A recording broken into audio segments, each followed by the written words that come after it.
या दोस्तों नमस्कार, आदाब, सत श्री अकाल। मैं दानिश महाजन प्रोग्राम बदलता दौर लेकर एक बार फिर से हाजिर हूं। और इससे पहले कि मैं आज आपको अपने पैनलिस्ट से मिलाऊं, आज का टॉपिक बताऊं, उससे पहले आज की हेडलाइंस। अरविंद केजरीवाल ने मीडिया पर एक्शन लेने संबंधी सर्कुलर निकाला, बीजेपी और कांग्रेस ने किया विरोध।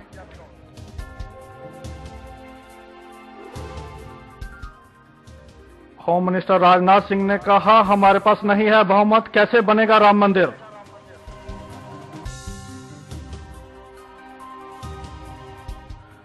यूपी गवर्नमेंट के मंत्री आजम खान ने कहा, हाशिम का केस लड़ेंगे हम।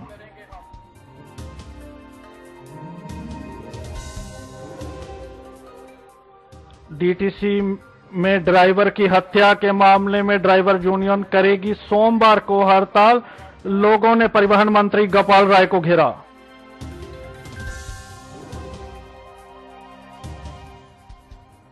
WWE खेलते में हैदराबाद में एक हैरतअंगेज केस सामने आया।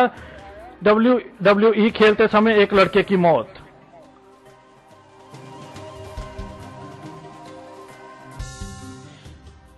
पाकिस्तान क्रिकेट बोर्ड ने अनाउंसमेंट की, दिसंबर में होगी भारत और पाकिस्तान के बीच में सीरीज।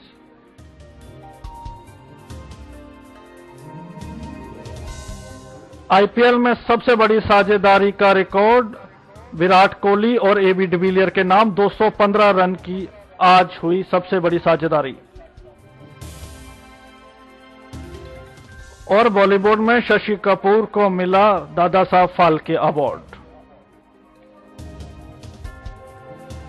बहरहाल हेडलाइंस के बाद एक बार फिर से आपका स्वागत करता हूं। और आज का टॉपिक, जैसा आप जानते हैं कि हमने पिछली बार स्टूडेंट्स का व्यू पॉइंट जानना था, उसी का दूसरा एपिसोड है। आज हम तमाम एनजीओज के जो रिप्रेजेंटेटिव है हमें बताएंगे क्या सोचते हैं वो मैथ और साइंस को लेकर।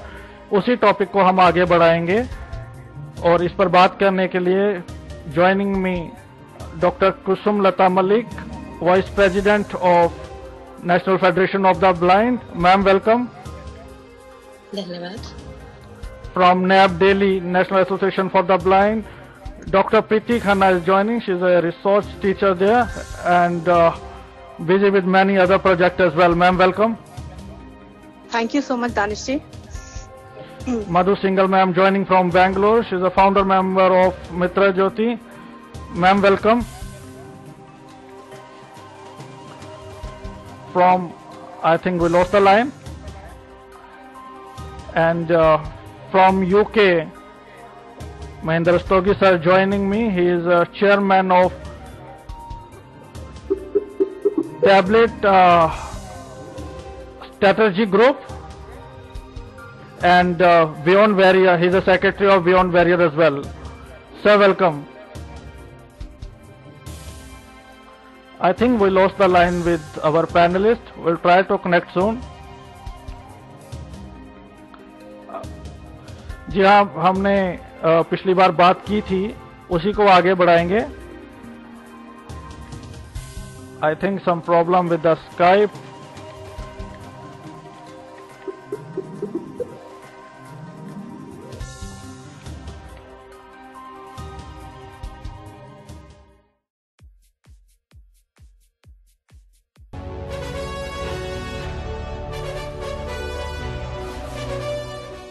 From womb to tomb, from birth to death, everything has to face turning. Every turning has its own beginning. Every turning has its own end. Every turning has a new obstacle, and every turning has a new life. Billions born, but thousands alone remembered. Why?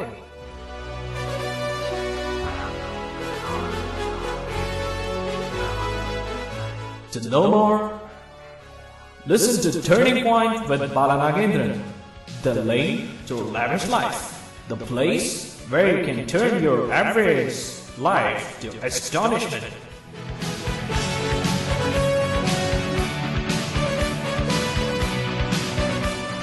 Don't forget to tune into Radio and to listen to Turning Point with Bala Nagendran on every Thursday 8 to 9 p.m. which will be rebroadcasted on every Friday 3 to 4 p.m.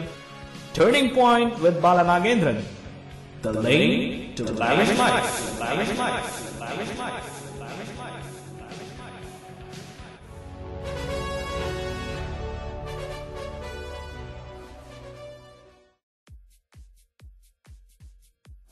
जी हाँ दोस्तों, माफी चाहता हूँ काफी देरी के लिए, सम internet problem. बहरहाल डिस्कशन को शुरू करते हैं।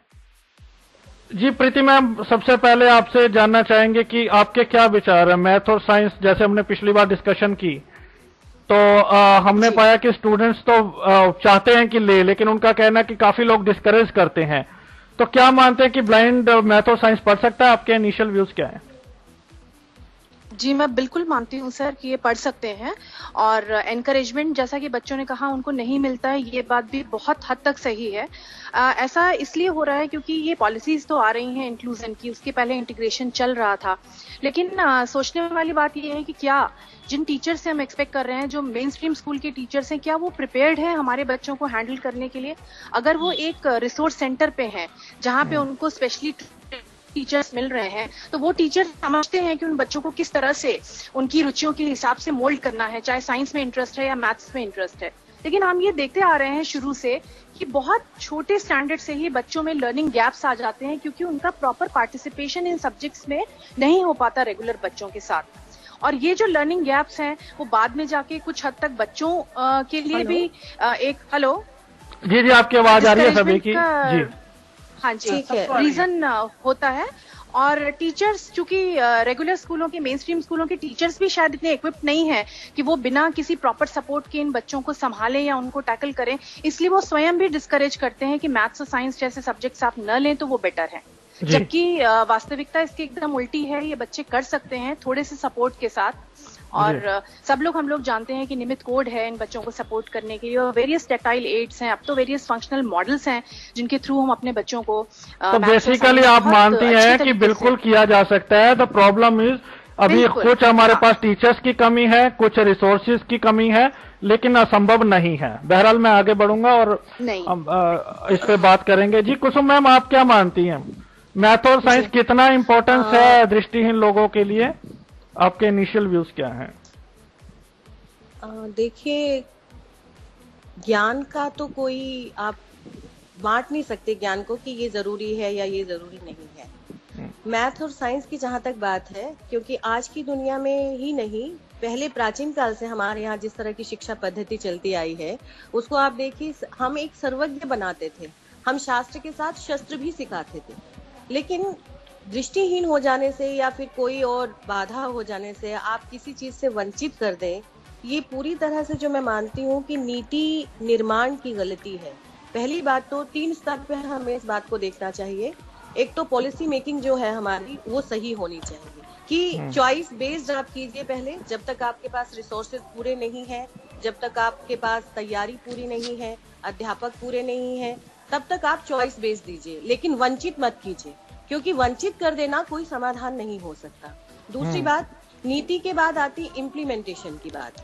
इम्प्लीमेंटेशन करने के लिए एक नियत चाहिए, जैसा कि अभी प्रीति कह रही थी कि ये बच्चे कर सकते हैं, कर तो सकते हैं, लेकिन करवाना कौन चाहता है, सवाल यहाँ उठता है ना, कि आप थोड़ा सा भी सपोर्ट नहीं करना चाहते, देना नहीं चाहते। आप कहते हैं कि देखिए प्रैक्टिकल करते समय ये केमिकल का रंग कैसे देखेंगे, तो विदेशों में तो इस तरह की डिवाइसेस हैं, इलेक्ट्रॉनिक डिवाइसेस हैं कि उनसे वो जान लेते हैं जब प्रैक्टिकल करते हैं। या जब भी नेमेज कोड की बात कर रही थी अभी, तो अभी मेरे पास ह्यूमन वेयर का एक वो आया था मेल, जिसमें ये था कि स्नैपशॉट वीडियोस दिखा के आपके साथ आप यूईबी में, यूनाइटेड इंग्लिश ब्रेल जो होती है, उसमें आप लिखेंगे और वो कन्वर्ट कर देता है ऑटोमेटिकली प्रोजेक्टर पर या मॉनिटर पर कि जिस भी मैथ्स में आप लिखना चाहते हैं वो। तो बिल्कुल आप भी मानती हैं। बहरहाल थोड़ा सा हम ओपनिंग कमेंट को शॉर्ट रखें क्योंकि हम आगे बढ़ेंगे, काफी कुछ कवर करना है, और क्योंकि थोड़ा 10 मिनट हम लेट भी थे। और दानिश में जो कहना चाहती हूँ, विशेष रूप से अगर हम भारत की बात करें, अपने देश की बात करें,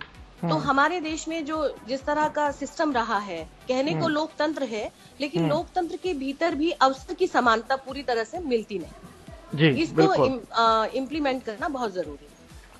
तो आप भी मानते हैं कि ये पॉसिबल, ऐसा होना चाहिए एटलीस्ट, और ये बिल्कुल संभव है। जी मधु मैम, आपके विचार? मैं ओपनिंग कमेंट सबसे जानूंगा, पहले आप क्या समझते हैं इस सब्जेक्ट को? जी जी हाँ, मैं ये कहना चाहूंगी कि मैं पूरी तरह से सहमत हूँ जो प्रीति जी ने कहा और कुसुम जी ने कहा कि ये कह देना कि एक दृष्टिहीन मैथ्स और साइंस नहीं कर सकता, ये तो एकदम ही गलत है। मेनली प्रॉब्लम कहाँ आती है, जब हम इंक्लूजन की बात करते हैं, so many things we are talking, लेकिन हम सबसे पहले तो अपने रिसोर्सेज को नहीं देखते हैं कि रिसोर्सेज जब तक नहीं होंगे तब तक बहुत मुश्किल है एक बड़ी क्लास में एक दृष्टिहीन को मैथ्स और साइंस सिखाना। सबसे पहले we have to collect our resources. Secondly, we should not discourage them. पहली बात यही होती है, पता नहीं ये कौन पॉलिसी बनाता है या क्या करते हैं, वो कह देते हैं चलो छोड़ दो ये मैथ्स और साइंस को, इनको इसके ऑप्शनल सब्जेक्ट दे दो। ऐसा क्यों? अगर हम कोई बच्चा लेना चाह रहा है तो उसको उससे जुदा नहीं करना चाहिए, उसको ये नहीं कहना चाहिए कि भाई वो नहीं ले सकता, किसी में क्षमता है। और मैं ये मानती हूँ, मैं शुरू से ही देखती हूँ, आज तो बहुत बड़ी टेक्नोलॉजी आ गई है, जब टेक्नोलॉजी नहीं थी तभी भी हमारे बहुत सारे लोग जो मैथ्स और साइंस में बहुत अच्छा काम करके आज आगे आ चुके हैं। तो ये कह देना तो बहुत गलत है कि एक दृष्टिहीन मैथ्स और साइंस नहीं कर सकता है। हम लोगों को प्रॉपर रिसोर्सेज प्रोवाइड करने हैं, प्रॉपर पॉलिसीज बनानी है, तभी ये पॉसिबल हो सकता है। जी, और वैसे भी बहरहाल दो बातें मैं रख दूं, फिर रस्तोगी सर जी का व्यू पॉइंट जानेंगे कि उड़ीसा, तमिलनाडु और हरियाणा में बहरहाल ये बिल्कुल कंपलसरी है। और इस शो में बिगनिंग में कुछ प्रॉब्लम्स आई तो मैं अपनी बातें नहीं रख पाया। यहाँ पर मैं बता दूं कि हमने एआईसीबी से भी रिप्रेजेंटेटिव मांगा था इस पर और उनको कोई काम पड़ गया। लेकिन खेद की बात यह है कि इतनी बड़ी एनजीओ में सिर्फ एक ही रिप्रेजेंटेटिव है, काम पड़ गया तो कोई रिप्रेजेंटेटिव नहीं आया। इस शो में मैंने पिंचा जी को, जो कि former chief commissioner of person with disability भी थे, उनको भी इनवाइट किया था। उनका कहना था कि ये डिस्कशन एकेडमिक लोगों के लिए है। तो मुझे ये नहीं समझ आया कि वो ये कहना चाहते हैं कि वो एकेडमिक नहीं है। तो चलो ये भी अनदर। और दीपेंद्र मनोचा जी को भी हमने इनवाइट किया था। बहरहाल अभी तक कोई कंफर्मेशन नहीं आई कि उस डिस्कशन में वो अभी तक क्यों नहीं ज्वाइन कर पाए।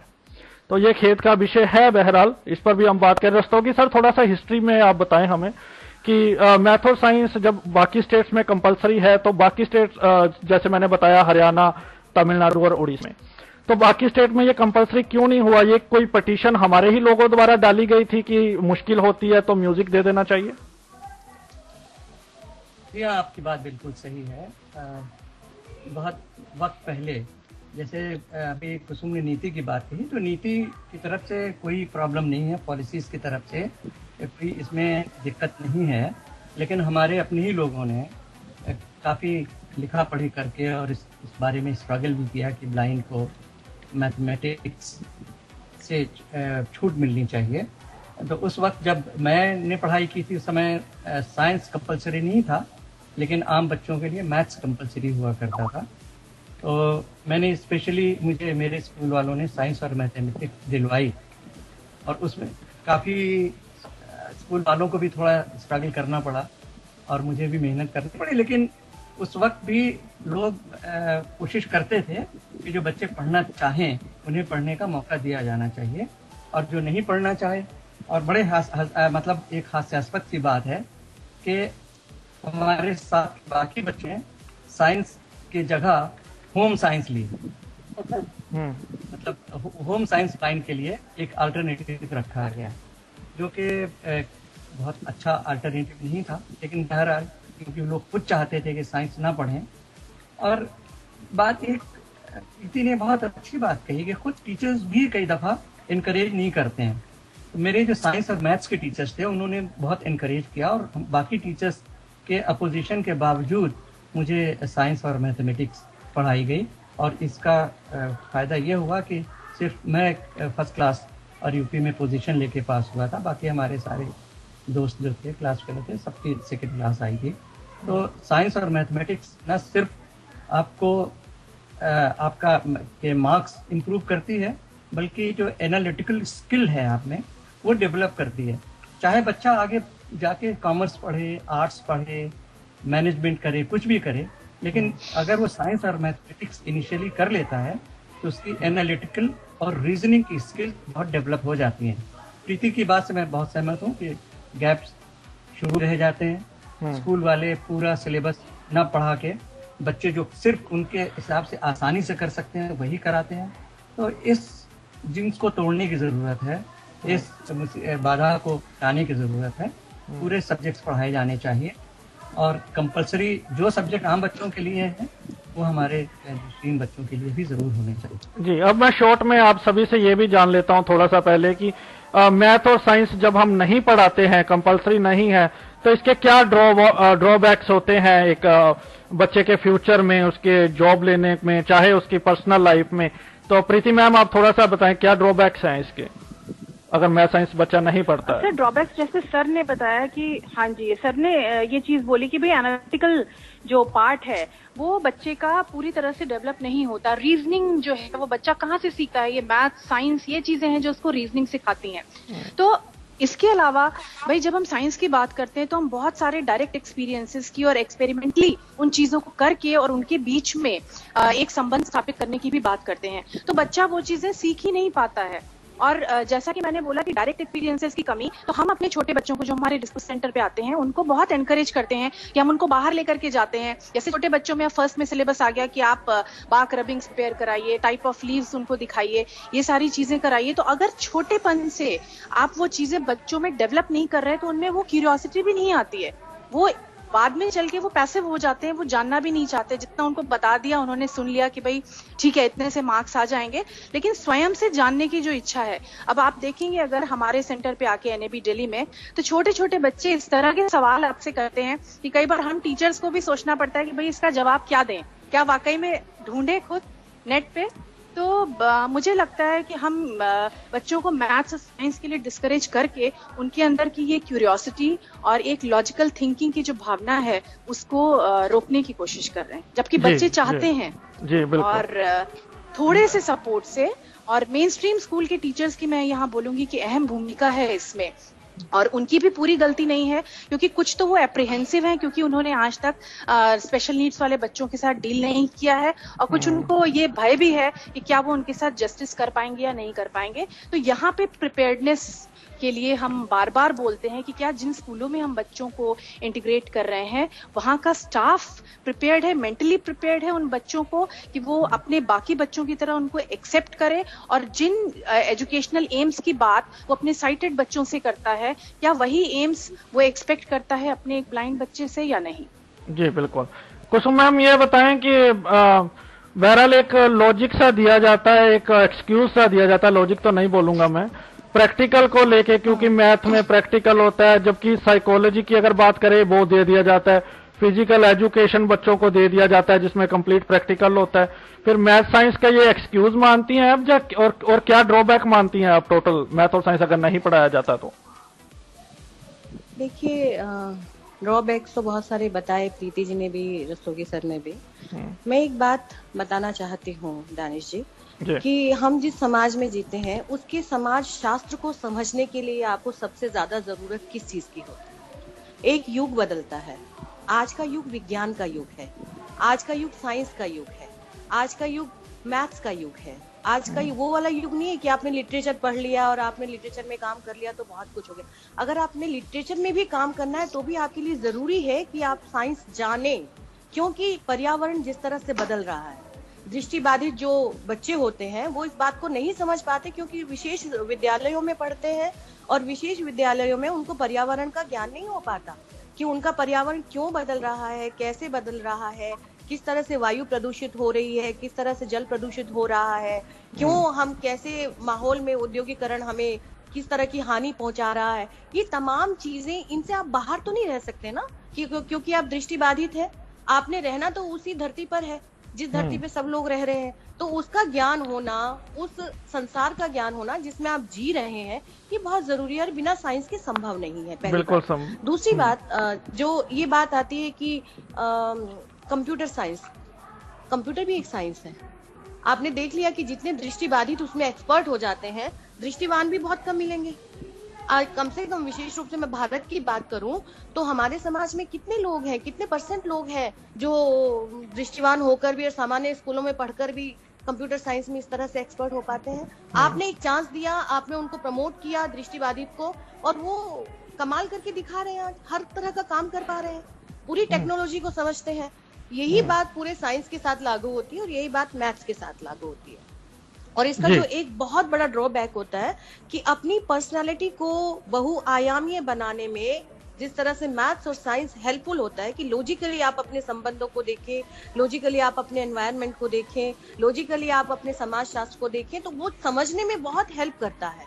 और दृष्टिबाधित बच्चे, क्योंकि एक कूप मंडूक बना के आप उनको छोड़ देते हैं विशेष विद्यालयों में, वहां ना उस तरह की सुविधाएं देते हैं, ना उस तरह की बात होती है, तो वो उससे वंचित रह जाते हैं। जी बिल्कुल। चलो, मुझे कम से कम इस बात की खुशी है कि आज हमारे एनजीओ के रिप्रेजेंटेटिव को ये लग तो रहा है कि मैथ और साइंस बहुत इंपॉर्टेंट है। तो बहरहाल डिस्कशन को मैं आगे बढ़ाता हूँ और कुछ तीखे सवाल पूछूंगा। मैं आऊंगा इस पे, डोंट वरी मैं डोंट वरी, मुझे don't get too much excited, मैं आऊंगा इसी क्वेश्चंस के साथ। आप अनुभव करते हैं ना, जिस शिद्दत से आप अनुभव करते हैं और आपने ये विषय उठाया, I hope you are speaking the truth. Okay, no worries, मैं आऊंगा, I will back with some questions. जी मधु मैम, आपकी भी मैं पॉइंट ऑफ व्यू जान लेता हूँ ड्रॉबैक्स को लेके ब्रीफली। जी यस, एक्चुअली अगर हम देखें तो कुसुम जी ने बहुत अच्छे से कहा कि भाई आज का जो युग है कंप्यूटर का युग है, आज का जो युग है मैथ्स और साइंस का युग है, तो इससे कोई भी दृष्टिहीन बच नहीं सकता है। मैं बताऊं, आजकल जब मैं देखती हूँ ये जब हमारे बच्चे जाते हैं ये किसी जॉब इंटरव्यू के लिए, या हम लोग भी जब ये इंटरव्यू कंडक्ट करते हैं बच्चों को कंप्यूटर सिखाने के लिए, सबसे पहला हमारा क्वेश्चन होता है, अच्छा बताओ, छोटा सा एक क्वेश्चन पूछते हैं मैथ्स और साइंस के हिसाब से ही, चलो बताओ 3 और 3 कितने होते हैं। अगर कोई बच्चा बिल्कुल ही नहीं सीखा है, वो एकदम घबरा जाएगा, वो आंसर ही नहीं दे पाएगा। तो it is very important that this type of logic we have to correct in them and analytical skills that अगर नहीं है तो इन बच्चों को आगे बढ़ने में बहुत ही मुश्किल होगी। और हम लोग फेस कर रहे हैं, हमारे बच्चे पिछड़ जाते हैं जब ये लोग IBM और सिस्को और अलग अलग जगहों पर इंटरव्यू के लिए जाते हैं। सबसे पहले ये पिछड़ते हैं कि इनको नॉलेज नहीं है, मतलब इनको पता ही नहीं है मैथ्स और साइंस का, इनको छोटे छोटे क्वेश्चंस ये लोग आंसर नहीं दे पाते हैं। कारण वही है कि दृष्टिहीन एक कूप मंडूक जगह पर एक स्कूल में बैठे हुए हैं, और जहाँ पे पढ़ाने के अलावा 3 और 3 6 के बताने के अलावा उनको ज्यादा से ज्यादा पढ़ाया नहीं जा सकता है। उनका संबंध साइटेड लोगों से नहीं है, तो वो बहुत सारी चीजें जान नहीं पाते हैं, उनका भी कसूर नहीं है। तो मेरा कहने का मतलब है कि चाहे ब्लाइंड स्कूल है या साइटेड स्कूलों में बच्चे जो पढ़ रहे हैं, साइटेड स्कूलों में of course we have to arrange lot of resource person, जिसके बिना काम नहीं होगा। टीचर्स सभी कुछ नहीं कर पाते हैं, उनके पास 60 बच्चे क्लास में है, 40 बच्चे क्लास में है, वो एक दृष्टिहीन बच्चे को नहीं सिखा पाएंगे। ऐसी स्थिति में बहुत जरूरी है, मैं तो कहूँगी कि रिसोर्स पर्सन होने चाहिए। और सेकेंडली एक और चीज हमको मान के चलना पड़ेगा, ये सभी मैं कह रही हूँ कि भाई ये जो नेशनल ऑर्गेनाइजेशन है उनको देखना पड़ेगा कि टीचर्स नहीं नेशनल, ये पल्ला मत जा रही है आप नेशनल बोल के, आप भी इक्वली रिस्पॉन्सिबल है। मैं आपको कॉल छोड़ूंगा नहीं आपको, ये आप अपने आप को बचाइए मत ये नल एनजीओ बोल के। मैं अभी रुकिए, नहीं कोई बात नहीं, आप स्टेट लेवल पे भी कर सकती हैं, नो वरीज। तो ये नेशनल, आप सारी रिस्पॉन्सिबिलिटी नेशनल वालों पे मत छोड़ दीजिए, हर बंदे का इंडिविजुअल ड्यूटी बनती है। और मैं इस पे आऊंगा, मैंने बात सुन ली। प्रॉब्लम यही है हमारी ज्यादातर एनजीओ की, या तो हम ब्लेम गेम खेलते हैं, या तो हम नेशनल एनजीओ पे सारा कुछ छोड़ देते हैं। बाकी हम बोलते बहुत है, करते बहुत नहीं बच सकती, करते हमारी महिला कोऑर्डिनेटर भी है। कोई बात नहीं, मैं मुझे सब पता है, I am prepared with my notes, I am prepared with my notes, don't worry. जी रस्तोगी सर, इससे पहले कि मैं आपसे हूं कि प्रॉब्लम यही है कि करेगा कौन, who will bell the cat. Rastogi sir, अब ये बताएं कि आपने पहले बताया कि पॉलिसीज मेकिंग उस टाइम पे बनी, तो आप उस टाइम पे बहुत एक्टिव थे, आपका एक पूरा ग्रुप था, तो इस चीज का विरोध क्यों नहीं किया गया? देखिए ऐसा है कि पहले तो मैं एक बात आपको ये बताऊं आपके सवाल से पहले कि AICB का हालांकि रिप्रेजेंटेटिव नहीं है यहाँ पे, लेकिन उनके अपना जो स्कूल है उनका, वहाँ बहुत वेल इक्विप्ड लैब है जो मैंने देखी है, और आज से बहुत साल पहले देखी थी, 8वीं तक और डेवलप हो गई हो। तो साइंस और वो तो शायद 8th तक है ना सर? हाँ 8th तक है, 8th तक जी। तो 9th और 10th में वंचित किया जाता है ना, 8th तक। अगर 8th तक सुनिए, अगर 8th तक आप बच्चे को मैथ्स और साइंस की सही जानकारी दे दें तो 9th और 10th में उसको बहुत ज्यादा गाइडेंस की जरूरत नहीं होती है। फिर वो आम बच्चों के साथ 10th तक करा रहे हैं एक्चुअली। हाँ, नहीं, 10th तक कराना चाहिए। एक वन बाय सुन लेते हैं ना, हम सुनते हैं तभी पता लगेगा। थोड़ी सी एक वन बाय वन हम सुनते हैं। जो स्कूल जिस स्टैंडर्ड तक है वो वहीं तक कराएगा ना, उनका इंटीग्रेटेड सिस्टम नहीं है। जी। उनका स्पेशल स्कूल। तो देखो, सबसे ज्यादा जरूरी तो जो है जो स्पेशल स्कूल्स हैं, सबसे पहले उनको देखना चाहिए कि उनके पास ये रिसोर्सेज हों और बच्चों को पूरी तरह से सारे सब्जेक्ट्स जो स्टेट सिलेबस फॉलो करते हों या एनसीईआरटी का सिलेबस फॉलो करते हों, उसके हिसाब से उनको जरूर सारे सब्जेक्ट दिए जाने चाहिए। और आपका सवाल कि हमारे वक्त पे ये इसका अपोजिशन क्यों नहीं किया गया, देखिए ऐसा था कि कोई गवर्नमेंट की तरफ से रिस्ट्रिक्शन नहीं थी, साइंस और मैथ बच्चे नहीं ले सकते।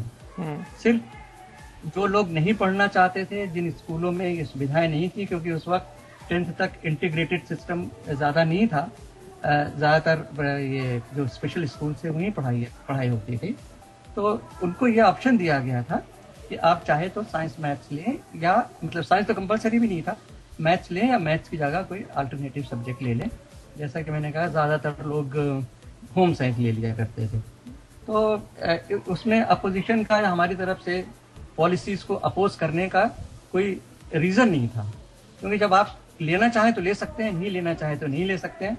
हाँ, ये था कि ज्यादातर स्कूल्स के पास रिसोर्सेज नहीं थे उस वक्त, इस वजह से शायद स्कूल के लोग ने ये फॉलो नहीं किया सिलेबस ठीक से। लेकिन सर, डिस्क्रिमिनेशन तो वहीं से स्टार्ट हुआ ना। लेकिन ये चॉइस जब साइटेड लोगों के लिए नहीं थी लेकिन ब्लाइंड को उपलब्ध करवा दी गई, तो ऑब्वियसली तो नेगेटिविटी या फिर आसान सब्जेक्ट की ओर सारे बढ़ते हैं, चाहे वो म्यूजिक हो, होम साइंस हो। तो कहीं ना कहीं ये डिस्क्रिमिनेशन तो हमने अदा किया ना। नहीं, लेकिन ये देखिए, डिस्क्रिमिनेशन दो तरह का होता है, एक पॉजिटिव होता है, नेगेटिव होता है। ये उस वक्त के हिसाब से अगर आप सोचें तो ये एक पॉजिटिव डिस्क्रिमिनेशन था जो ब्लाइंड बच्चों के फेवर में करने की कोशिश की गई। बाद में जब रिसोर्सेज अवेलेबल होने लगे, जब नई नई टेक्नोलॉजीज आ गई, नए नए डिवाइसेस अवेलेबल हो गए, तब जरूरत इस बात की है कि इस पॉजिटिव डिस्क्रिमिनेशन को हटा के एक लेवल प्लेइंग फील्ड दिया जाए बच्चों को, और उन्हें बाकी बच्चों के साथ पूरा का पूरा सिलेबस पढ़ने की अपॉर्चुनिटीज प्रोवाइड की जाए। स्कूलों में बहुत ज्यादा प्रॉब्लम नहीं होनी चाहिए। देखिए, कोई बहुत ज्यादा डिफरेंट नहीं है जो रिसोर्सेज जो हम लोग डिवाइसेस ब्लाइंड बच्चों के लिए यूज करते हैं और साइटेड बच्चों के लिए यूज किए जाते हैं। सिर्फ थोड़ा सा टीचर्स को मामूली सा ध्यान देकर एक अल्टरनेटिव टेक्निक्स यूज करके वही टीचर्स जो आम बच्चों को पढ़ाते हैं इंटीग्रेटेड सिस्टम में, वही टीचर्स ब्लाइंड बच्चों को भी पढ़ा सकते हैं। उसके लिए कोई उनको एक फील्ड इन्वेंट करने की जरूरत नहीं है, सिर्फ उनको ये बताने की जरूरत है कि आप तो अल्टरनेटिव टेक्निक से करिए और इस तरह से बच्चे को पढ़ाया जा सकता है। जी, प्रीति मैम, आप काफी एक्साइटेड थे। चलो अब मैं आपके पास ही आता हूँ और अब स्ट्रेट क्वेश्चंस पूछता हूँ। क्या कदम उठाए जा रहे हैं नैब दिल्ली द्वारा कि दिल्ली में सीबीएसई में इसको कंपलसरी बना दिया जाए? आप बोलोगे कि हम सेंटर में करा रहे हैं, मुझे वो एक्सक्यूज नहीं चाहिए। ओवरऑल ब्लाइंड लोगों के लिए आप क्या कर रहे हैं नैब में, और क्या कोई प्रस्ताव गवर्नमेंट को भेजा या उसको समझाने की कोशिश की? आप खुद एक रिसोर्स टीचर हैं, कितने स्कूलों में आप लोगों ने अवेयर किया? अभी आपने कहा कि बहुत अवेयरनेस की प्रॉब्लम है, तो इस प्रॉब्लम को सॉर्ट आउट क्या करेगा? अब नैब दिल्ली का पॉइंट ऑफ व्यू थोड़ा सा समझाएं हमें। देखिए सर, एनएबी दिल्ली में सबसे पहले तो जो रिसोर्स टीचर्स हैं, जैसे हम लोग जब आए तो हम लोगों को भी बहुत सारी चीजें नहीं पता थी। हम इस चीज को लेके बड़े अप्रेंसिव थे कि लाइट से रिलेटेड प्रैक्टिकल्स हम अपने ब्लाइंड बच्चों को कैसे कराएं। तो जापान से एक लेडी आई, उनकी एक वर्कशॉप कराई गई एनसीईआरटी में भी और एनएबी दिल्ली में भी। वहां उन्होंने डेमोन्स्ट्रेट किया कि किस तरह से हम ब्लाइंड बच्चों को ये लाइट रिलेटेड प्रैक्टिकल्स भी सिखा सकते हैं। तो बाकायदा उन्होंने करके दिखाया कि light travels in straight line और जितने आपके रिफ्लेक्शन के लॉज हैं वो सब किस तरह से आप प्रैक्टिकल के माध्यम से ब्लाइंड बच्चों से करवा सकते हैं, रादर हम अपने वर्बल खाली क्यूज के माध्यम से। तो सबसे पहला तो आई थिंक एनएबी ने ये चीजें अरेंज की अपने टीचर्स के लिए ही कि उनकी जो कैपेबिलिटीज है उनको विकसित करें ताकि वो बच्चों को बेटर हैंडल कर पाएं। और जिन सब्जेक्ट से लोग मतलब डर रहे हैं इस समय कि भाई ये प्रैक्टिकल कैसे कराएं, वो कैसे कराएं, वो सारे की सारी चीजें हमारे लिए एनएबी ने मुहैया कराई कि पहले हमारे टीचर सीखें और उसके बाद हम रेगुलर स्कूलों में जा करके भी टीचर्स को बार बार ये चीज बताते हैं, एडमिनिस्ट्रेटर्स को कन्विंस करने की कोशिश करते हैं कि आप ले जाइए, पार्टिसिपेशन कराइए हमारे बच्चों का, और जो लैग्स आएंगे, लर्निंग में जो गैप्स हैं, उनको देखने के लिए, रेमेडियल टीचिंग के सेशन के लिए हम लोग हैं, हम हेल्प करेंगे आपकी। लेकिन जैसे मैंने आपसे बात की, गवर्नमेंट को क्या, आप नैब दिल्ली ने गवर्नमेंट को क्या कभी अप्रोच किया, कोई सुजेशन दिया ऐसा होना चाहिए, ये बताएं। सर ये दीपेंद्र मनोचा सर अगर आपको होते तो आप बेटर बता पाते, आपको लेकिन बताते। आप नैब को रिप्रेजेंट कर रही हैं रिसोर्स, हाँ, सो यू आर नॉट मैं प्रिपेयर्ड। आपको रिप्रेजेंट कर रही हूँ, लेकिन नहीं, मुझे डेफिनेटली इन चीजों के बारे में नहीं पता कि एनएबी की तरफ से क्या इनिशिएटिव लिया गया। लेकिन हाँ, हम अपने बच्चों कोई को 10th इनिशिएटिव तक नहीं साइंस लिया की क्लासेस दे रहे हैं, और हम चाहते थे कि 12th तक हो जाए। उसके लिए आई एम श्योर एनएबी ने प्रयास किए हैं, लेकिन कॉन्क्रीट में आपको नहीं बता पाऊंगी। हाँ, आई एम श्योर हमने किया है, लेकिन हमें पता नहीं है। आई एम श्योर कि नैब ने किया है, लेकिन वहाँ के टीचर्स को पता नहीं है क्या प्रयास किए हैं। That's a amazing story. Actually देखिए, पॉलिसी वाली जहाँ एडमिनिस्ट्रेटिव बातें आती है, वहाँ बहुत सारी चीजें टीचर्स को पूरी नहीं पता होती, लेकिन हमें इतना पता है कि 10वीं तक हम पढ़ा रहे हैं बच्चों को, और 12वीं तक भी हम पढ़ाने के लिए इक्विप्ड हैं, तैयार हैं, और क्या उस दिशा में कदम उठाए जा रहे हैं वो तो आपको एडमिनिस्ट्रेटिव उसमें जो लोग हैं वो बेटर बताएं। हमने तो बताया था, एडमिनिस्ट्रेशन आपकी आई नहीं आज। मैं आपको बताऊं, हमने एडमिनिस्ट्रेशन बुलाई थी आपकी, लेकिन वो आए नहीं जी। तो at least you can not blame us for that. जी जी, मैं आगे बढ़ता हूँ। जी जी, नहीं चलो जो भी है, I don't want to interview कर सकता हूँ जी। नहीं जी, जी जी सर, वाकई काम कर रहे हैं इस फील्ड में, और वो चाहते हैं ये ऐसा हो। ये आपका सवाल कि क्या एफर्ट्स किए गए कि साइंस और मैथ्स को बच्चों के लिए कंपलसरी कर दिया जाए, ये बहुत आसान नहीं है इसका जवाब सर। बट मैं तो यही पूछ रहा हूँ, क्या एफर्ट्स किए जा रहे हैं? अभी तक तो मैंने, मुझे एफर्ट्स तो मिले ना कुछ। कॉम्प्लेक्स जी सुनो, बहुत कॉम्प्लेक्स सिचुएशन है। सारा हिंदुस्तान दिल्ली, बॉम्बे, बेंगलोर जैसा नहीं है, जहाँ के आप कुछ रिसोर्सेज देके और कुछ पॉलिसीज बना के इसको कंपलसरी कर दें। अगर आपने कंपलसरी कर दिया तो आपका विरोध इतना ज्यादा होगा कि उसको संभाल पाना मुश्किल होगा। बहुत सारे स्कूल्स हैं, स्पेशल स्कूल्स हैं, जिनकी तादाद मेरा ख्याल है 10,000 में होगी। सर मेरा क्वेश्चन सिर्फ दिल्ली को लेके था, लेकिन मेरा सिर्फ क्वेश्चन दिल्ली को लेके था, लेकिन अभी मैं आपको जनरल बताता हूँ जी। यह पॉलिसी तो नेशनल है ना, देखो खाली दिल्ली वाले नहीं कुछ करते। जी जी जी जी, ये नेशनल पॉलिसी होनी चाहिए। और ये बाकायदा जो आपका सवाल है, इसका उल्लेख PWD एक्ट में भी है कि जो प्रैक्टिकल, जो इस तरह के सब्जेक्ट बच्चे नहीं पढ़ सकते, उनके लिए कुछ अल्टरनेटिव अरेंजमेंट्स किए जाने चाहिए। ये उसमें एक्ट में भी है। तो मतलब सर आप हमें ये कह रहे हैं कि क्योंकि हम पहले से एंटिसिपेट कर लें कि विरोध होगा, तो हमें कदम नहीं उठाने चाहिए? नहीं दानिश, ये बात नहीं है। ठीक है, मैं आप पे जी, मैं सर सुनो, जी कदम उठाने से पहले हमें अपने आप को तैयार करना चाहिए इसके लिए। एग्जैक्टली, आई एग्री, बिल्कुल आई एग्री। वही मैं पूछ रहा हूँ सर, क्या प्रयास चल रहे हैं? जी मैं यही पूछ रहा हूँ कि क्या चल रहे हैं। जी कुसुम मैम, आप आना चाहती हैं? मैं सर आपके पास आता हूँ अभी सभी का व्यू पॉइंट के बाद। जी कुसुम मैम, आप बताएं, आप कुछ कह रही थी, क्या आपकी ओर से क्या प्रयास है? क्योंकि दो आई शुड नॉट से बट आई हैव टू से बिकॉज आई एम कंडक्टिंग, तो लोगों को पता लगना चाहिए, लिसनर्स को, और यही हम सभी का प्रयास है।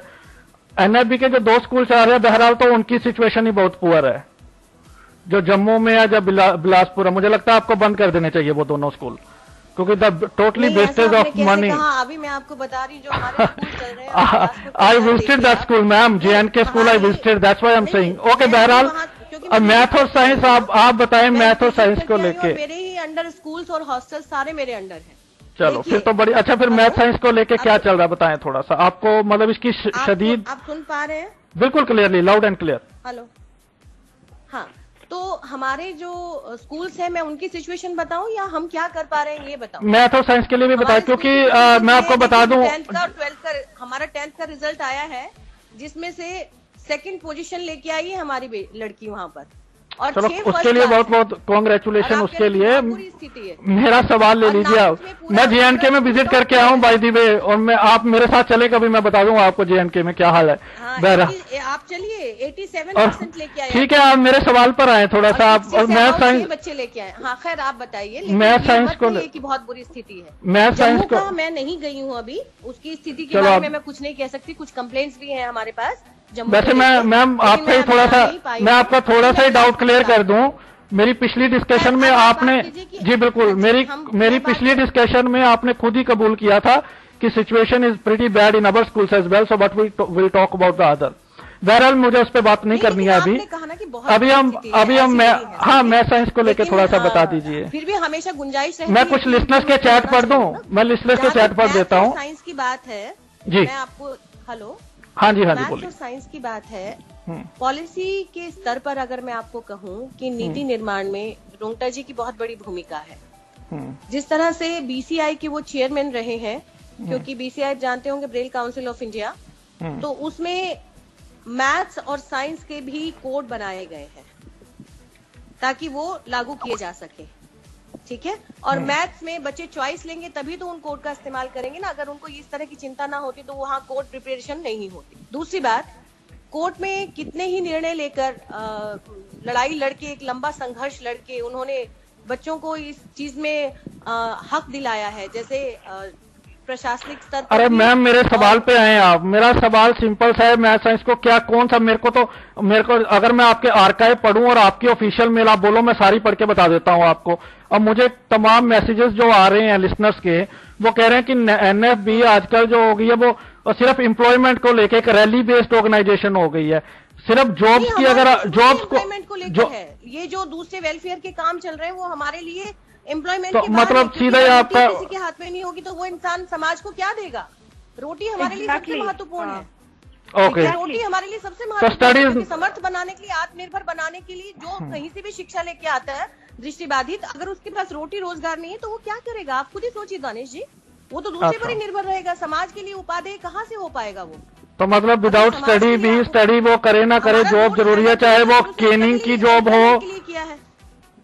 ये तो जो काम कर रहे हैं एनएफबी, जो हमारे 4 हॉस्टल्स चल रहे हैं, 3 स्कूल्स चल रहे हैं, ये तो बाद में शुरू की गई हैं स्कीम्स कि इस क्षेत्र में भी काम किया जाए। लेकिन ये मुख्य हमारा वही रहा है हमेशा, एम्प्लॉयमेंट बेस्ड रही है एनएफबी। सारा संघर्ष उसका एम्प्लॉयमेंट बेस्ड रहा है, जी शुरू ही तो वहां से होती है। तो इसलिए आप ये नहीं कह सकते कि रोजगार के लिए हमारे पास मेल आ रहे हैं। तो ये तो बिल्कुल अच्छी बात है कि लोग जान रहे हैं कि एनएफबी रोजगार के लिए स्ट्रगल करता है। नैब की जो दानिश जी, टीचर हाँ, एक जी, जी, चीज जी। मैं जो आपको आपको बोलना बात चाहूँ- कर रही हैं, देखिए पॉलिसी मेकिंग में जो व्यक्ति होते हैं, मैं जानती हूँ कि रोंगटा जी हमेशा से ज्यादातर रहे हैं पॉलिसी मेकिंग में, रस्तोगी साहब के साथ भी रहे हैं, उनके बाद भी अभी रहे हैं, बहुत सारी कमेटीज में हैं। तो ये बात हम, क्योंकि ये तो बात स्टडी में लेकर पॉलिसी क्यों नहीं आती कोई? मेरा तो सवाल ये सिंपल सा है।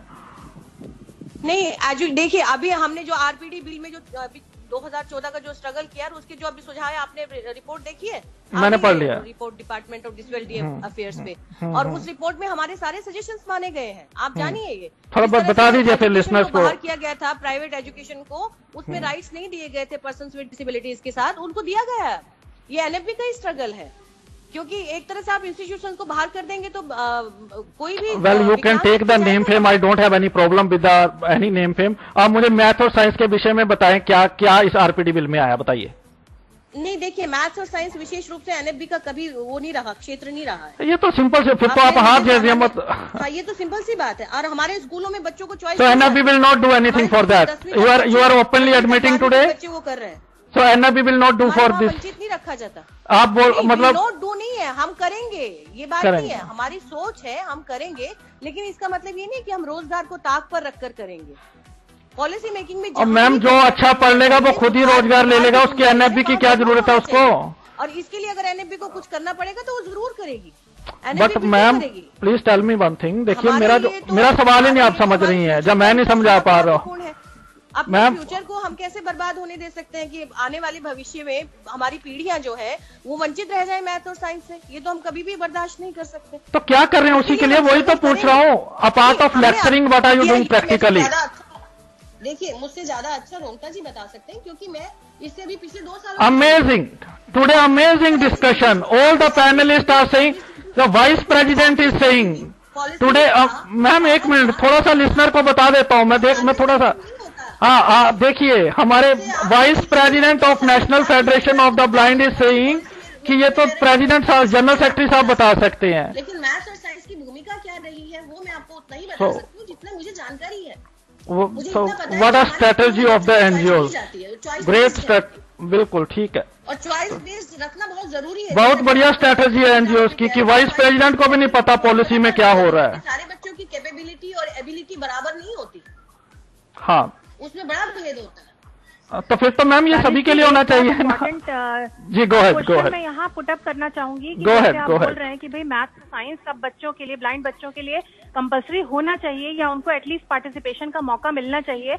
अगर ऐसा हो भी जाए तो क्या हम इस सिचुएशन के लिए प्रिपेयर्ड हैं? हमारे पास कितने ट्रेन टीचर्स हैं? नहीं, हमारे पास कितने ट्रेन टीचर्स हैं Who will train? Who will? I will not. देख सकते हैं या NAB, NAB, AICB will do. I will not do. तो ये तो आपकी ड्यूटी है। आपने पिछले 10 सालों में कितने लोग प्रिपेयर किए? सर हम टीचर एजुकेशन का, देखिए एनएबी टीचर एजुकेशन का सेंटर रहा, लेकिन अगर यूनिवर्सिटीज का प्रोग्राम क्लोज हो जाए तो हम कहाँ से टीचर्स को प्रिपेयर करेंगे? We were a centre for BEd special education, we were preparing teachers in our capacity too, but when the universities are closing down these programs, क्योंकि उन टीचर्स के लिए कहीं खपत नहीं है या उनको उनकी रिक्वायर्ड सैलरी नहीं मिल रही है, तो ये क्वेश्चन एनएबी से कहाँ से आता है? God knows these arguments. God knows those arguments. हाँ जी। और जी मधु में टीचर्स को रखवाने के लिए एनएबी ने बहुत स्ट्रगल किया है कि हर स्कूल में विशेष टीचर होने चाहिए। बिल्कुल, बहुत कुछ किया है एनएबी ने, धन्यवाद उसके लिए। लेकिन अभी सब्जेक्ट पे आ जाएं। पूरी सरकार को हाँ, बस यही नेम फेम को छोड़ दीजिए, थोड़ी देर सब्जेक्ट पे आ जाइए। उन्होंने नोटिस करवाया। अच्छा ठीक है, अभी डिस्कशन को आगे बढ़ाते हैं। ये हम नेम फेम को बहुत कुछ किया सभी नहीं, मैं आप सभी का धन्यवाद करता हूं उसके लिए। तो ये बिल्कुल आप लोगों ने किया, इससे कोई डिनाई नहीं कर रहा। लेकिन आज थोड़ा सा सब्जेक्ट पे बात कर लें। जी मधु सिंगल मैम, साउथ का थोड़ा सा बता दीजिए। आप थोड़ा सा अपने आप को खींच रही थी और अब बहुत साइलेंट भी है डिस्कशन में। तो साउथ में क्या प्रयास चल रहे हैं आजकल? तो आपका ठीक ठाक नाम है, काफी काम कर रही है बेंगलोर में आप। तो इन चीजों को रिसोर्स टीचर कौन पैदा करेगा, सोसाइटी को कौन अवेयर करेगा, उसके लिए क्या कदम उठाए जा रहे हैं, ये बता दीजिए बस। साउथ का जहाँ तक सवाल है, अगेन मैं कहूंगी कि साउथ हो या नॉर्थ हो या ईस्ट हो या वेस्ट हो, it is all the same. कहीं पे भी मतलब ये काम चल रहे हैं। क्या वही थोड़ा सा लिसनर्स को बताएं क्या काम चल रहे हैं। ऐसा मत बोलिए काम चल रहे हैं, क्या काम चल रहा है वो बताएं थोड़ा सा। काम चल रहे हैं, देयर आर कॉलेज स्कूल है वहाँ पे जो कि ये टीचर्स को ट्रेन कर रहा है। आजकल ये बीएड और DEd, diploma in integrated education, इस पे भी काफी काम चल रहा है। और बहुत सारे मैडम हम नहीं डिस्कस कर रहे हैं आज इंटीग्रेशन और स्पेशल नहीं हम डिस्कस कर रहे हैं। मैथ और साइंस को लेके क्या काम चल रहा है, कौन सा स्कूल बता दीजिए, बताओ।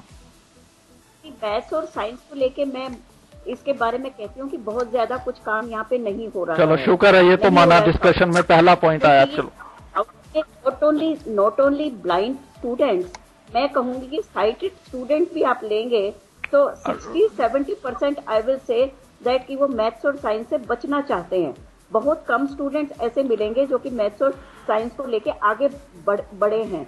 इसका कारण यही है कि बचपन से उनका फाउंडेशन स्ट्रॉन्ग नहीं हो पा रहा है, चाहे कोई ब्लाइंड बच्चा हो या साइटेड बच्चा हो।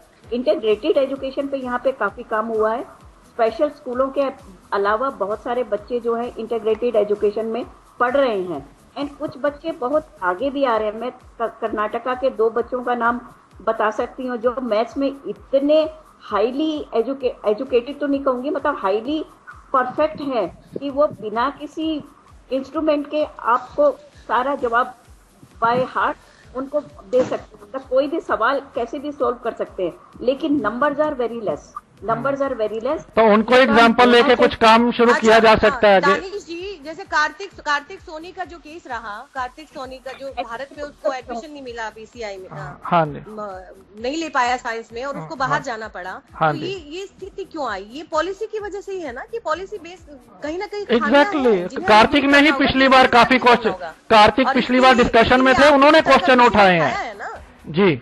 ऐसे विषय उठाए जाने चाहिए जी बिल्कुल। मैं एनजीओ का ध्यान भी जाए इस ओर। आई होप कि जाएगा अब कम से कम एटलीस्ट। जी रस्तोगी सर, आप क्या मानते हैं अब किस तरीके के कदम उठाए जाने चाहिए रस्तोगी सर, और आपने क्या देखा, क्या कदम उठाए गए हैं? वाकई आप सेटिस्फाइड हैं जो चल रहा है अभी इंडिया में इस चीज को लेके? देखिए, स्कूल्स का स्टैंडर्ड इम्प्रूव करने की जरूरत है, इसमें तो 2 राय नहीं है।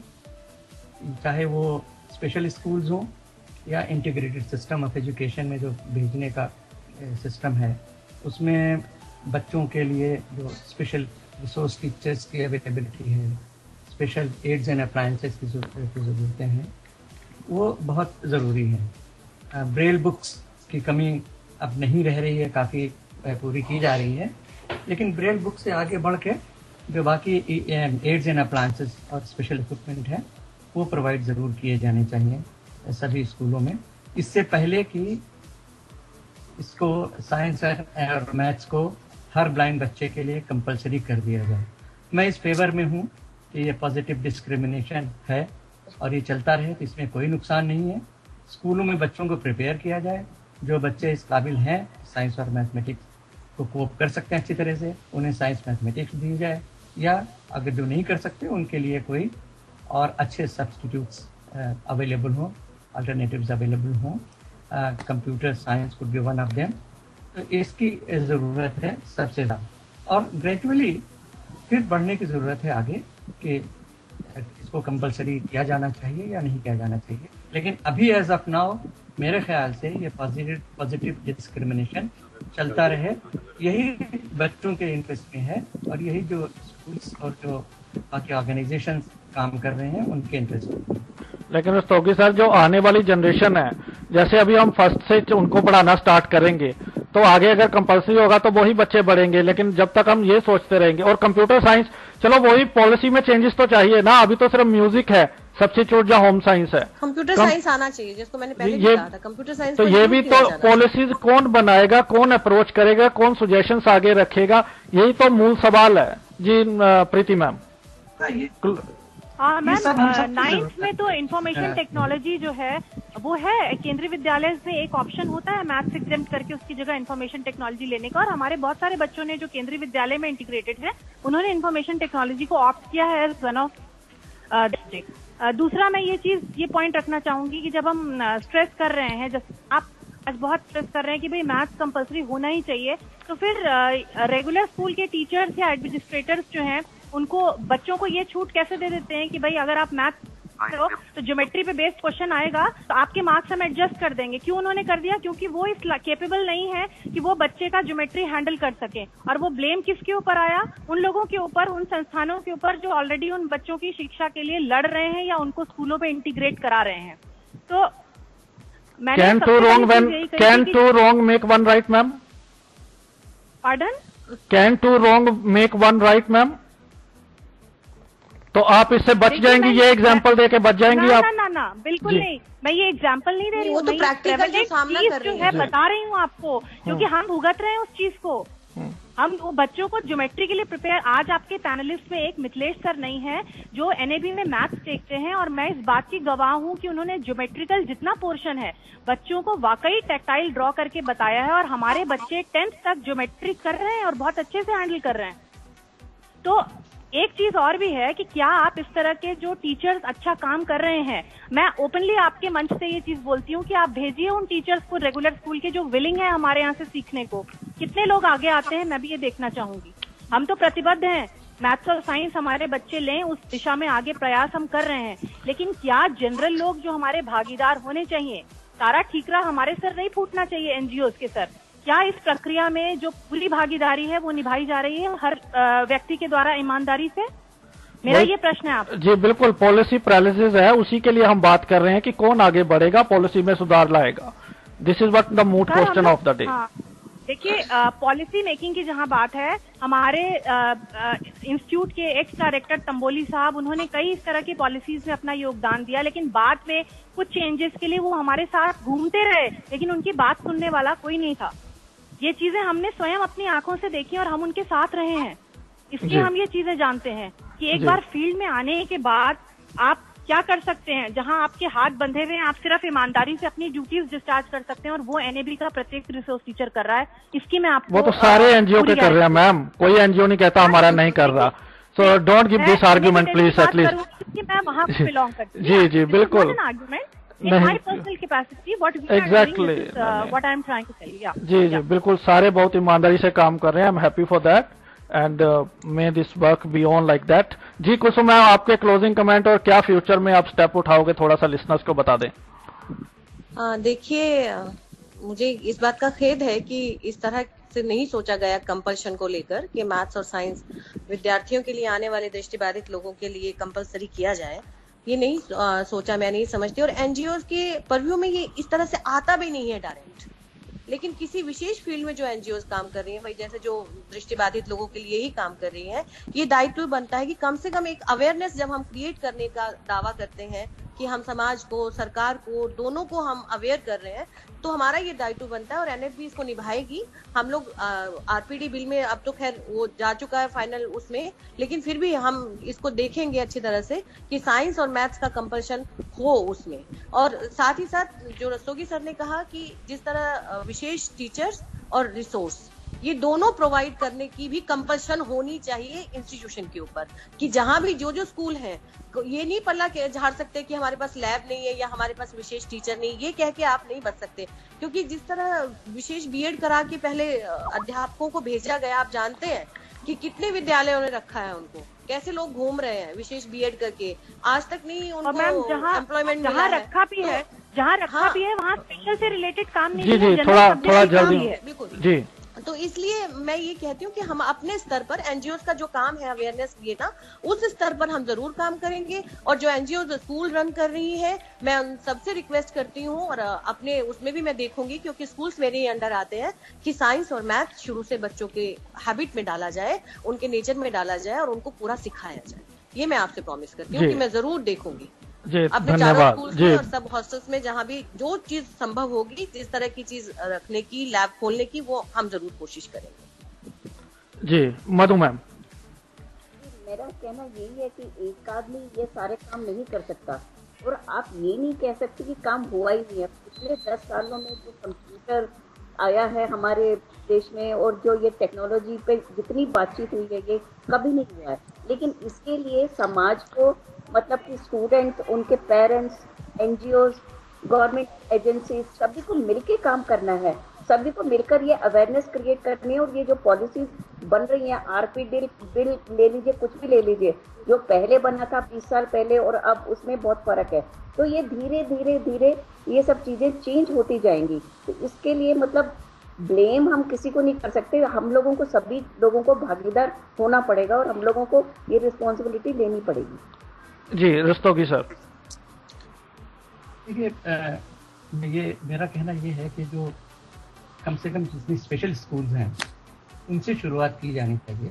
वहाँ पढ़ने वाले बच्चों के लिए साइंस और मैथ्स की पूरी फैसिलिटी प्रोवाइड की जाए, और ये काम हमारी नेशनल ऑर्गेनाइजेशंस बहुत अच्छी तरह से कर सकती हैं।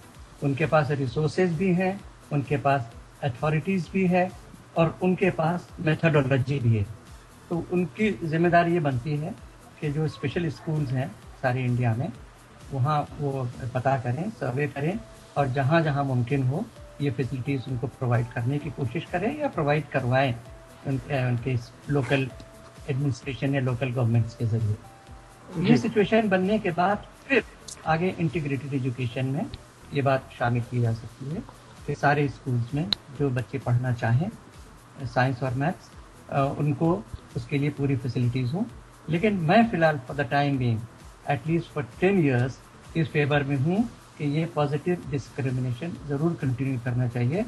सिर्फ एक हमारे पास रिसोर्सेज हैं नहीं, फैसिलिटीज़ हैं नहीं, और सब्जेक्ट हमने कंपलसरी कर दिए, तो बच्चे कहाँ जाएंगे, कैसे करेंगे? वो अभी तो अल्टरनेटिव सब्जेक्ट पास कर पाते हैं, जबकि अल्टरनेटिव मैं थोड़ा सा नहीं होगा उनके पास, और फैसिलिटीज नहीं होंगी तो उनका काम नहीं चल पाएगा। जी मैं अभी मेरे पास टाइम नहीं है, जल्दी से कह दी, जल्दी से। जी जल्दी से सर की बात में, क्योंकि छोटा बच्चा नहीं जानता उसको क्या पढ़ना है और क्या नहीं पढ़ना है। मुझे लगता है कि छोटे बच्चे के लिए कंपलसरी होना चाहिए मैथ्स और साइंस, उसके बाद 10वीं तक पहुंचते पहुंचते चॉइस। हाँ एग्जैक्टली। और ये मुझे लगता है कि बच्चा नहीं जानता उसको क्या पढ़ना है और क्या नहीं पढ़ना, और अगर हम सोच के उसको अलग बिठा देंगे तो वो अलग बैठ जाएगा, और अगले 10 सालों में भी यही रिजल्ट होगा अगर कोई कदम नहीं उठाया गया। मैं आई गारंटी फॉर दैट, मैं कोई काम नहीं इस पे होगा। और एक 10th के बाद जी मैं जल्दी से एक 7वीं क्लास में लड़का एक पढ़ते हैं, भव्य शाह, उनका मैसेज पढ़ देता हूं, क्योंकि काफी मैसेजेस हैं, मैं सारे तो नहीं पढ़ पाऊंगा, लेकिन इनके कहते हैं कि मेरे मैसेज जरूर पढ़िए। मैं मैथ्स और साइंस रखा है, ये 7वीं में पढ़ रहे हैं, मुंबई से भव्य शाह। इनके मैसेजेस मैं पढ़ देता हूं। That's undoubtedly an excuse of giving sighted students in the pictures. अगला ये मैसेज करते हैं, in my case, ये अपने केस के बारे में बता रहे हैं, constructions questions are alternative with textual questions and geometry questions are always given to me. तो ये कह रहे हैं कि ऐसा कोई एक्सक्यूज नहीं है, हम कर सकते हैं, तो ये मैं कर रहा हूं, मैं 7वीं में पढ़ के अगर कर सकता हूं तो इसको किया जाना चाहिए। बहरहाल मेरा काम है आप सभी तक बात पहुंचाना, आपकी बात को अपने पैनलिस्ट तक रखना और पैनलिस्ट के व्यूज लोगों तक पहुंचाना। आज की डिस्कशन में आप लोगों ने अपना समय दिया, अपने कीमती विचार रखे और इन फ्यूचर में आप जरूर एफर्ट्स रखेंगे। आज आप स्काइप पर का प्रोग्राम कर पा रहे हैं तो साइंस में प्रयोग भी कर पाएंगे हमारे बच्चे आने वाले भविष्य में। जी बिल्कुल, यही हम चाहते हैं, आप भी और हम भी। जी बिल्कुल, thank you so much for joining me in the discussion, thank you so much all. Thank you. हाँ